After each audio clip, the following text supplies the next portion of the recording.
Jadi dalam dasar psikoterapi itu sendiri, karena yang akan kita perbaiki itu adalah mekanisme kepribadian, maka untuk landasan teori utama yang akan kita pakai selama proses ini adalah psikoanalisis. Jadi untuk yang pertama kita akan mengidentifikasi bagaimana bentuk mekanisme pertahanan ego dari individu. Menurut Sigmund Freud sendiri sebagai pendiri dari teori psikoanalisis mengatakan bahwa manusia itu memiliki tiga struktur utama dari kepribadiannya, yaitu id, ego, maupun superego. Id itu berarti dorongan naluriah, yang prinsip dari dorongan naluriah ini adalah prinsip kesenangan seperti pemuasan akan rasa lapar, haus, dan lain sebagainya. Lalu yang kedua itu adalah ego. Ego itu disebut juga dengan mediator realistis. Artinya prinsip yang digunakan ego adalah realitas.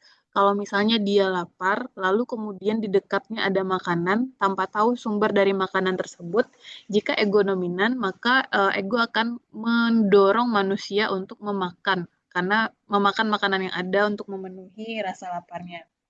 Lalu struktur yang ketiga adalah superego. Superego ini bentuknya adalah nilai moral dan juga norma sosial ataupun nilai-nilai agama yang diyakini oleh individu. Jadi ketika superego dominan, maka ego tidak bisa untuk menguasai dari kepribadian individu tersebut. Nah, menurut Freud sendiri, jika ketiganya saling seimbang, maka kepribadian individu itu bisa dianggap sehat.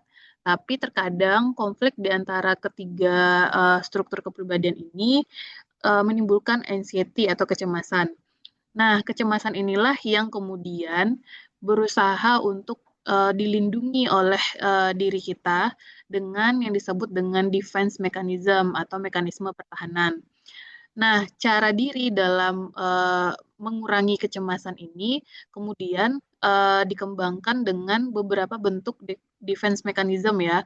Karena konsep ini setelah diperkenalkan oleh Freud, kemudian dikembangkan oleh Anna Freud, putri dari Freud, yang kemudian dia mengklasifikasikan berbagai bentuk pertahanan ego itu secara sistematis. Nah, yang pertama, definisi mekanisme pertahanan ego itu sendiri secara umum itu adalah strategi psikologis yang secara tidak sadar kita gunakan untuk melindungi diri kita dari kecemasan akibat konflik internal tadi, yaitu konflik antara id, ego maupun superego. Biasanya mekanisme pertahanan ego itu sifatnya itu tidak kita sadari munculnya, kemudian dia ada untuk mengurangi kecemasan kita dan sifatnya itu bisa jadi adaptif ataupun maladaptif. Dan kadang-kadang kalau defense mekanismenya itu sangat berat ataupun ringan, kita akan mengalami distorsi terhadap realitas. Kita karena saking tidak menyadari itu terjadi, maka kadang kita bingung antara apakah itu defense kita atau realitas yang ada. Nah, setelah Sigmund Freud dan Anna Freud kemudian mengembangkan konsep mekanisme pertahanan diri ini, kemudian banyak sekali ahli-ahli lain yang kemudian memperluas konsep ini ke dalam psikodinamik kontemporer. Sebut saja contohnya George Weiland, terus juga Otto Kernberg, dan Nancy McWilliams. Mereka kemudian menguraikan juga bentuk-bentuk mekanisme pertahanan diri yang lainnya. Sekarang kita lihat dulu dari konsep modernnya Vailan. Saya merangkumnya dari sumber antara tahun 2011 sampai 2020.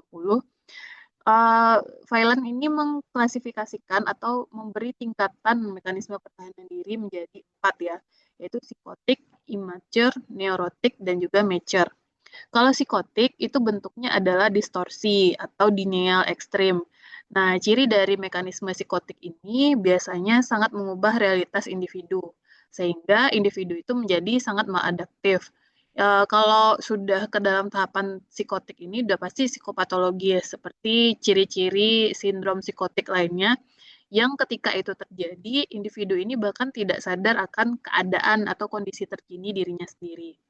Lalu yang kedua, tingkatannya adalah immature atau bentuknya adalah ketidaksesuaian antara usia yang sebenarnya dengan apa yang dia tampilkan, seperti bentuknya proyeksi, acting out. Biasanya orang-orang yang defense mechanism-nya adalah immature cenderung menghindari diri dari tanggung jawab. Nah, untuk adaptivitasnya biasanya itu sangat rendah walaupun ada. Lalu selanjutnya ada yang disebut dengan neurotik. Kalau mekanisme di ruangan Bu Ketua, Bu. Kalau neurotik itu bentuk mekanismenya adalah represi ataupun displacement. Kalau represi berarti dia menekan kecemasan yang ada, sedangkan displacement mengalihkan kecemasan itu ke dalam bentuk yang lain. Nah, karakteristik individu dengan neurotik ini sangat umum pada orang dewasa ya, karena terkadang memang untuk menyelesaikan semua stres atau tensi yang mereka alami, mereka mengadaptasi bentuk neurotik ini sehingga adaptivitasnya itu cenderung sedang. Lalu selanjutnya adalah mature. Kalau mature ini bentuk mekanismenya sublimasi, humor, ataupun altruisme. Nah, ini adalah hal yang biasa dilakukan oleh individu dewasa yang normal dan sehat, di mana karakteristiknya itu cenderung adaptif dan juga sehat, dan orang-orang yang memiliki mekanisme pertahanan diri sejenis ini biasanya tingkat adaptivitasnya cenderung sangat tinggi. Nah, pada konsep Failan, dia mengatakan bahwa humor dan altruisme ini dianggap sebagai defense yang sangat adaptif karena sudah terbiasa dipakai oleh individu modern pada masa sekarang. Lanjut, kita melihat dari perspektif DSM-5TR ya, yaitu ini adalah pedoman terbaru pada tahun 2022, di mana DSM-5TR ini adalah Diagnostic and Statistical Manual of Mental Disorder yang mereka memasukkan konsep defense ke dalam bagian Level of Personality Functional Scales atau LPFS. Nah, ini sudah ada tools versi digitalnya, jadi lumayan cukup sering dipakai oleh para praktisi psikologi. Nah, perspektif DSM-5TR ini mengatakan bahwa mekanisme pertahanan diri itu sangat berkaitan dengan 4 hal, yaitu regulasi emosi, terus juga kontrol impuls, identitas diri, dan juga relasi interpersonal dari individu tersebut. Tapi, jika ini kita kaitkan dengan perspektif gangguan kepribadian, maka itu bisa kita klasifikasikan dalam 3 bentuk, yaitu borderline, narsistik, dan juga paranoid. Kalau borderline ini contoh kasusnya splitting personality, tuh, itu pasti kalian sudah sangat paham ya. Ada kepribadian yang terbagi-bagi, terus juga ada yang disebut dengan projective identification, dia mengidentifikasikan dirinya terhadap sosok yang dianggap menjadi ideal self-nya. Terus juga ada narsistik, di mana pribadi yang narsistik ini cenderung sangat idealis, tapi di sisi lain dia sangat devaluation, tidak bisa untuk menerima kritikan dan masukan dari orang lain. Terus juga ada paranoid. Kalau paranoid ini karakteristik kepribadiannya cenderung projection yang dominan, memproyeksikan apa yang sebenarnya itu tidak ada. Nah, berdasarkan kesimpulan tersebut, ini ada beberapa jenis mekanisme pertahanan ego yang kita turunkan dari konsepnya Sigmund Freud. Yang pertama adalah repression. Kalau repression ini berarti individu itu sangat menekan pengalaman atau dorongan yang dirasa menyakitkan itu ke alam bawah sadarnya. Contohnya, saking sering direpresnya, maka seseorang itu cenderung melupakan pengalaman traumatis masa kecil. Jadi mereka bahkan saking melupakannya, tidak ada pengalaman masa kecil yang bisa dia ceritakan. Lalu yang kedua adalah proyeksi atau projection. Kalau projection ini berarti seseorang mengatribusikan perasaan atau dorongan dirinya sendiri kepada orang lain. Misalnya, ketika dia ini merasa bahwa orang lain atau menuduh orang lain tidak jujur, padahal sebenarnya dia sendiri yang berbohong atau orang-orang manipulatif yang menutupi kesalahannya. Lalu selanjutnya ada rasionalisasi atau rationalization. Di sini, individu yang memiliki defense mechanism rationalization biasanya dia selalu memberikan alasan yang dirasa logis untuk menutupi kegagalan atau dorongan yang mungkin tidak dapat dia terima. Contohnya, saya tidak lulus mata kuliah psikoterapi karena dosennya terlalu pelit nilai. Tapi mungkin pada kenyataannya memang dia yang tidak mampu atau si individu ini jarang masuk ke dalam kelas sehingga nilainya itu tidak bagus sesuai dengan harapannya. Lalu selanjutnya ada mekanisme pertahanan diri displacement atau pengalihan. Displacement ini bentuknya adalah saat seseorang mengalihkan emosi yang dia rasakan kepada objek yang lebih aman. Contohnya, ketika seseorang dimarahi oleh atasan, Nah, terus dia kan tidak mampu untuk memarahi balik atasannya. Lalu ketika dia sampai di rumah, kemarahannya itu langsung dilampiaskan kepada anaknya. Selanjutnya adalah jenis sublimasi atau sublimation. Ini berarti individu yang mengalihkan dorongan negatifnya ke aktivitas positif. Misalnya setiap kali mereka merasa stres dan ingin memukul, kemudian kecenderungan agresi memukul itu dia lampiaskan melalui olahraga. Jadi semakin sering dia stres, semakin sering dia melakukan olahraga. Lalu selanjutnya ada tipe denial atau penyangkalan, di mana individu ini sangat menolak menerima kenyataan yang menyakitkan, sehingga ketika dia didiagnosis sesuatu atau diberikan sebuah kabar buruk, selalu tidak percaya pada apa yang dia dengarkan. Nah, yang terakhir menurut Freud adalah jenis mekanisme pertahanan ego regresi. Kalau regresi ini adalah bentuk individu yang merepress kecemasannya, dicontohkan pada kembali di perilaku masa kanak-kanaknya saat stres. Misalnya, ketika seorang dewasa yang kecewa karena tidak dapat memenuhi keinginannya, maka dia akan merajuk, berteriak, dan menangis seperti perilaku anak kecil pada umumnya. Nah, berdasarkan literatur terbaru, ada tambahan mekanisme ya. Ini adalah mekanisme pertahanan diri yang patologis, yaitu splitting. Splitting ini bentuknya adalah melihat orang sepenuhnya baik atau sepenuhnya buruk. Dan ini adalah karakter yang umum terjadi pada gangguan kepribadian borderline. Terus juga ada intellectualization, artinya ketika seseorang ini mengalami masalah, dia menggunakan logikanya secara berlebihan untuk menghindari emosi. Nah, ini perlu kita ingat sebagai seorang psikologis bahwa emosi itu sesuatu yang bisa kita terima dengan baik kalau kepribadiannya sehat ya. Jadi ketika stimulus emosional itu datang, si individu yang sehat ini dia tahu bagaimana merespon emosi yang datang tersebut dan dia juga mengekspresikannya dengan cara yang tidak melukai dirinya sendiri ataupun orang lain. Tapi ketika mekanismenya intellectualization, karena logikanya berlebihan untuk menghindari emosi, maka dia tidak lagi merasakan respon emosional tersebut. Contohnya, membahas kematian orang tua secara akademik tanpa menunjukkan kesedihan. Mungkin sebenarnya si individu ini merasa sangat sedih, tapi dia mengintelektualisasikan kematian tersebut sehingga seolah-olah dia tidak terlihat sedih lagi. Lalu ada lagi mekanisme pertahanan diri acting out. Kalau acting out ini adalah individu yang mengekspresikan konflik melalui tindakan yang impulsif. Misalnya ketika dia marah, tiba-tiba dia merusak kaca jendela rumah atau memukul orang lain atau tindakan lain yang tidak dia pikirkan akibatnya dan dilakukan secara spontan. Nah, berdasarkan hal tersebut, maka kita simpulkan tingkat mekanisme pertahanan diri itu ada 3, yaitu primitif, neurotik, dan mature. Kalau primitif itu berarti bentuknya adalah denial proyeksi. Nah, ini berdasarkan tingkatan pertahanan di referensi modern ya, sedangkan yang saya sebutkan di awal tadi, tingkatan mekanisme pertahanan khusus dari teorinya Freud.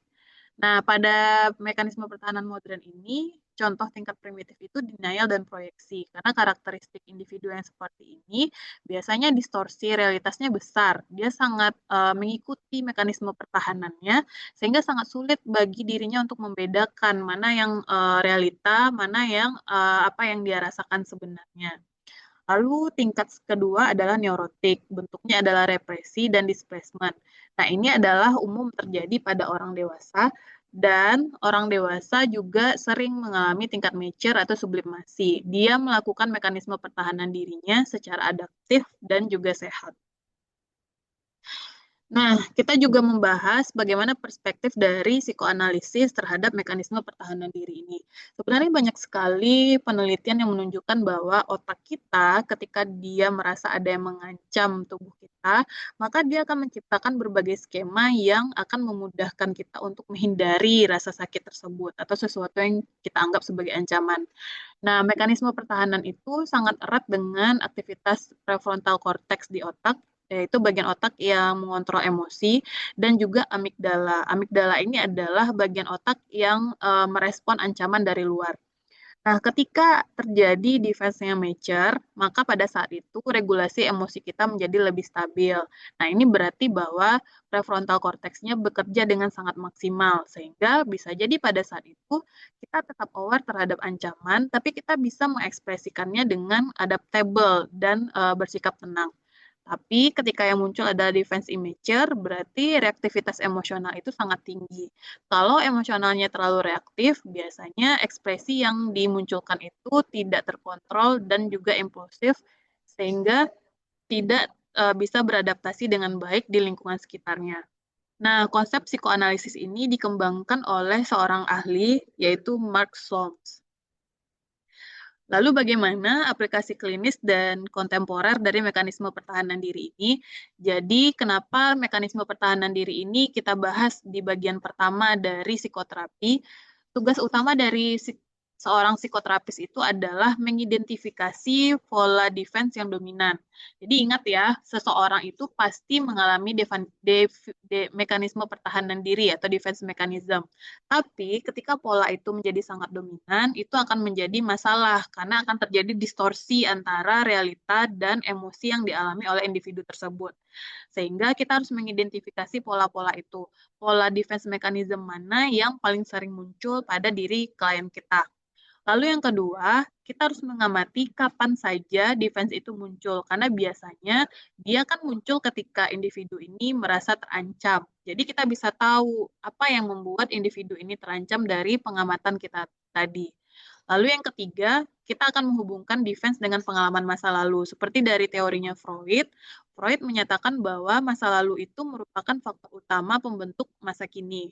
Sehingga ketika sudah tahu pola defense dominan dan penyebab defense dominan itu muncul, kita harus mengkaitkan dengan apa yang terjadi di masa lalu dari diri klien kita. Bisa jadi itu juga berkaitan dengan traumatic event yang mungkin dia alami. Dan setelah itu, kita bisa mencoba atau mengajarkan defense yang lebih adaptif ketika kita sudah tahu pola-pola lama dari klien tersebut. Nah, menurut psychodynamic therapy, perubahan terapeutik itu terjadi ketika klien akhirnya menyadari pola yang biasanya tidak dia sadari. Mungkin ketika dia mengalami permasalahan cenderung muncul itu regresi, dulunya dia tidak menyadari itu, sekarang akhirnya dia sadar ketika dia merasa terancam, regresilah yang paling sering dia lakukan. Ketika itu sudah dialami, maka perubahan terapeutik sudah kita dapatkan. Lalu kemudian cirinya, klien itu merasa mengalami emosi yang sebelumnya ditekan. Seperti tadi ya, kalau dia terlalu intelektual mekanismenya, maka dia akan sulit mengenali respon emosional di sekitarnya. Sehingga ketika dia sudah mengalami dan merasakan faktor emosional itu, ya berarti perubahan terapeutik sudah dialaminya. Dan yang ketiga, ia mampu mengintegrasikan pengalamannya secara lebih realistis. Misalnya, ketika dia ketemu stimulus traumatic event-nya, dia tidak lagi acting out atau marah-marah atau meresponnya itu dengan sangat impulsif, tapi dia akhirnya mengintegrasikan pengalamannya. Kalau stimulusnya yang muncul adalah A, berarti saya harus merespon sesuai dengan stimulus yang ada saja. Kalau pemikiran itu sudah ada, berarti perubahan terapeutiknya sudah terjadi. Nah, begitu sekian saja materi kita tentang mekanisme pertahanan diri. Sebelum saya menjelaskan tentang tugas, silakan jika ada yang bertanya, boleh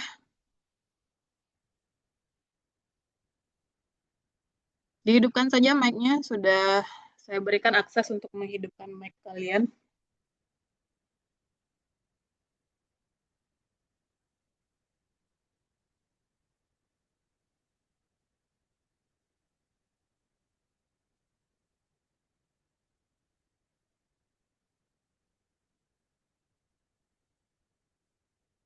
Ada? Tidak ada pertanyaan? Oke, kalau tidak ada, silakan dibuka Google Classroom-nya. Ini saya sudah mencontohkan ya. Di dalam Google Classroom itu, oh sebentar.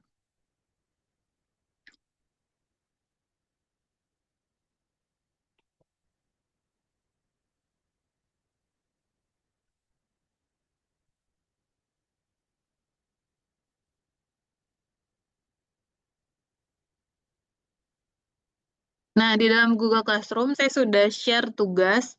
Jadi tugas kita di sini adalah tugas analisis kasus ya, yang harus dilakukan secara individual. Ada 3 kasus yang bisa Anda pilih. Kasus 1 itu tentang Andi, kasus 2 tentang Siti, dan kasus 3 tentang Rina. Keseluruhan kasus ini adalah kasus yang saya buat sendiri ya, jadi bukan berdasarkan kasus nyata. Nah, berdasarkan ketiga kasus ini, pilihlah satu yang Anda rasa itu sangat menarik untuk dianalisis. Kemudian, dari ketiga kasus ini, identifikasilah dari mekanisme pertahanan ego yang saya jelaskan tadi, 3 yang paling sering muncul di dalam cerita klien kita. Lalu kemudian Anda jelaskan setiap mekanisme yang diidentifikasi itu, tentu perspektifnya dari teori Freud. Kemudian kita analisis fungsi dari mekanisme pertahanan tersebut bagi tokoh di dalam kasus. Dan yang terakhir, berikanlah rekomendasi singkat berdasarkan perspektif psikoanalisis. Nah, di sini juga sudah saya tuliskan ya, format pengumpulan tugas harus PDF, ukurannya A4, 3-5 halaman, tulisannya Times New Roman, dan spasinya 1,5. Di dalam laporan itu harus ada pendahuluan, identifikasi, analisis fungsi, kesimpulan, dan wajib Anda lampirkan daftar pustaka. Daftar pustaka di sini bisa memakai buku Kore sesuai dengan referensi utama yang sudah saya tuliskan di RPS, tapi mungkin kalau memang bertemu artikel yang mendukung laporan Anda, juga bisa dituliskan di sana. Jadi dalam rubrik sudah dituliskan ya bahwa semakin lengkap daftar pustaka, maka penilaian Anda akan semakin tinggi nantinya. Oke, untuk tugas ada yang ingin ditanyakan? Izin Ibu, tugasnya dikumpulkan 19 Maret Silakan berarti Bu. Wulan Setiawati. Izin bertanya Bu mengenai itu pengumpulan tugas di tanggal 19 Maret berarti Bu. Kok saya rasa cukup ya karena tidak ada pertanyaan. Jadi tugas itu akan dikumpulkan sesuai dengan deadline yang sudah saya berikan ya. Jadi kalau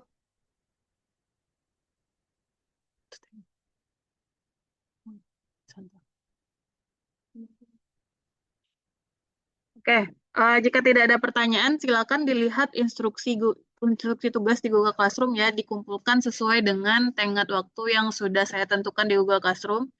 Jangan terlambat karena sistem akan menutup sebelum Anda mengumpulkan ya. Jadi tutupnya sesuai dengan tanggal yang sudah saya tentukan tersebut. Baik, kita akhiri kelas pada siang hari ini. Sampai bertemu di pertemuan selanjutnya. Mohon maaf atas salah kata. Assalamualaikum warahmatullahi wabarakatuh. Waalaikumsalam warahmatullahi wabarakatuh.